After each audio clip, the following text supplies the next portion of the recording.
আমোদপুর সমবায় সমিতির নির্বাচনে বিনা প্রতিদ্বন্দ্বিতায় জয়ী তৃণমূল গোঘাট ১ নম্বর ব্লকের আমোদপুর পঞ্চায়েত সমিতির নির্বাচনে ৯টি আসনেই বিনা প্রতিদ্বন্দ্বিতায় জয়লাভ করে তৃণমূল কংগ্রেস।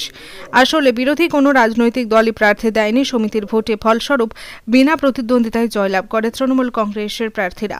এ প্রসঙ্গে তৃণমূল কংগ্রেসের নেতৃত্ব বলেন, যেভাবে মাটি মানুষের সরকার বা তৃণমূল কংগ্রেস পরিচালিত সরকার কৃষকদের পাশে আছে, সেই কারণে বিনা প্রতিদ্বন্দ্বিতায় তাদের প্রার্থীরা জয়লাভ করেছে। এই জয়ের পরেই আবির খেলায় মেতে ওঠে তৃণমূল কংগ্রেস কর্মী সমর্থকরা। হুগলির গোঘাটের আমোদপুর থেকে সন্তোষ সাঁতরার রিপোর্ট, সময়ের সংবাদ।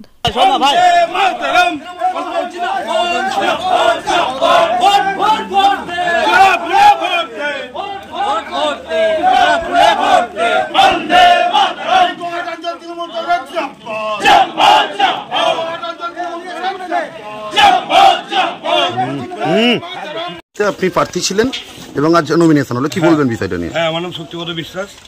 আমি এই সমবায় সমিতির একজন নমিনেটেড প্রার্থী। তো এর আগে আমাদের এই ব্লক সভাপতি সঞ্জিত পাটনা মহাশয় এবং সহসভাপতি নারায়ণচন্দ্র মহাশয় এবং তৃণমূলের আরও নেতৃত্ব এখানে অনেক কিছু ভুলে গেছেন। আমার একটাই বক্তব্য যে বিগত দিনের চেয়ে এখন আমোদপুর সমবায় সমিতি অনেক ভালোভাবে চলছে। আমি চাই নবনির্বাচিত এই সমস্ত সদস্যদের নিয়ে আগামী দিনে যাতে সময়টাকে আর উন্নতির পথে চালনা করা যায়, এই কামনা করে আমি বক্তব্য শেষ করলাম। শুধু আমোদপুর সমবায় সমিতি নয়, এর আগেও আমরা 7টা সমবায় সমিতি 6টা সমবায় সমিতি আমরা জয়লাভ করেছি। এটা নিয়ে 7টা সমবায় সমিতি আমরা জয়লাভ করলাম। আমাদের পরের পর অনেকগুলো সমবায় সমিতি আমরা পরবার ডেট করেছি। আশা করছি গ্রামের চাষিদের সহযোগিতায়, কারণ গ্রামের চাষি যেভাবে তৃণমূল কংগ্রেস থেকে উপকার পেয়েছে, সেটা কৃষক বন্ধু থেকে আরম্ভ করে এলাকার শান্তি থেকে আরম্ভ করে সমস্ত বিষয়টার উপর দাঁড়িয়ে আমাদের যতগুলো সমবায় নির্বাচন আছে ততগুলো সমবায় নির্বাচনে জিতব। এই নির্বাচনটাই আমরা 9 জন ক্যান্ডিডেটকে বিনা প্রতিদ্বন্দ্বিতায় আজকে জয়লাভ করাতে পেরেছি। তাতে তৃণমূল কংগ্রেস জয়লাভ করেছে, কি বলবেন?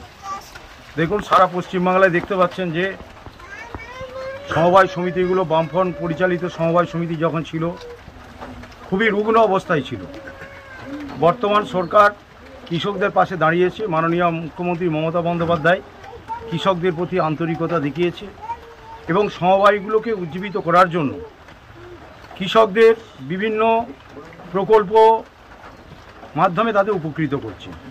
একদিকে কৃষক বন্ধু, অপরদিকে ন্যায্য মূল্যে তারা ফসল বিক্রি করতে পারছে ক্যাম্পে গিয়ে আমন ধান, এবং অপরদিকে আপনারা দেখতে পাচ্ছেন একজন কৃষক যখন মারা যায় তার 60-এর নিম্নে বয়স হলে 2 লক্ষ টাকা আর্থিক বেনিফিট দিচ্ছে সেই পরিবারকে, যেটা ভারতবর্ষের কোনো রাজ্যে নেই। মমতা ব্যানার্জি কিন্তু কৃষকদের কথা ভেবে তিনি কৃষক বন্ধু ডেথ বেনিফিট প্রকল্প রূপায়ণ করেছেন এবং তার সাথে সাথে সারা বাংলায় আপনারা দেখতে পাচ্ছেন যে আজকে কৃষকরা তারা কিন্তু বীজ পাচ্ছে, এই আমন ধানের বীজ, বোরো ধানের বীজ এবং তার সাথে সাথে তরমুজ বীজ, বিভিন্ন কৃষকের চাষ করার যে উপকরণ সেগুলো কিন্তু মমতা ব্যানার্জি দিচ্ছে। আজকে কটা সিট ছিল এবং কটায় আপনারা জিতলেন? আমাদের আমোদপুর সমবায় কৃষি উন্নয়ন সমিতির 9 জন ক্যান্ডিডেট ছিল।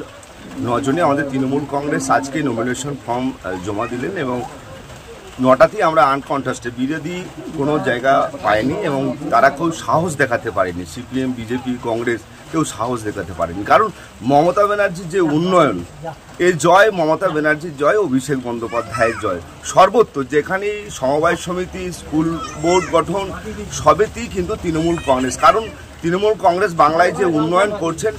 আজকে সমবায় হচ্ছে সাধারণ কৃষকের সমবায়, সেখানে আজকে কিষাণ ক্রেডিট কার্ডের মধ্য দিয়ে যে সুবিধা সুযোগ দেওয়া হচ্ছে, কৃষক বন্ধু থেকে শুরু করে কৃষক ডেথ বেনিফিট থেকে শুরু করে কৃষকের জন্য ঢালাও কৃষি যন্ত্রপাতি, সমস্ত কিছু বেনিফিট কিন্তু আজকে কৃষকরা পাচ্ছে সমবায়ের মাধ্যমে এবং পঞ্চায়েত সমিতি এবং গ্রাম পঞ্চায়েতের মাধ্যমে, সরকারি সহায়তার মাধ্যমে আজকে তারা কিন্তু অনেক সহায়তা পাচ্ছে। তাই আজকে এই কৃষক, গোঘাটের কৃষক, আমোদপুরের কৃষক, সর্বত্র বাংলার কৃষক আজকে মমতা ব্যানার্জির পাশে আছে। তাই জয় মমতা ব্যানার্জির জয়।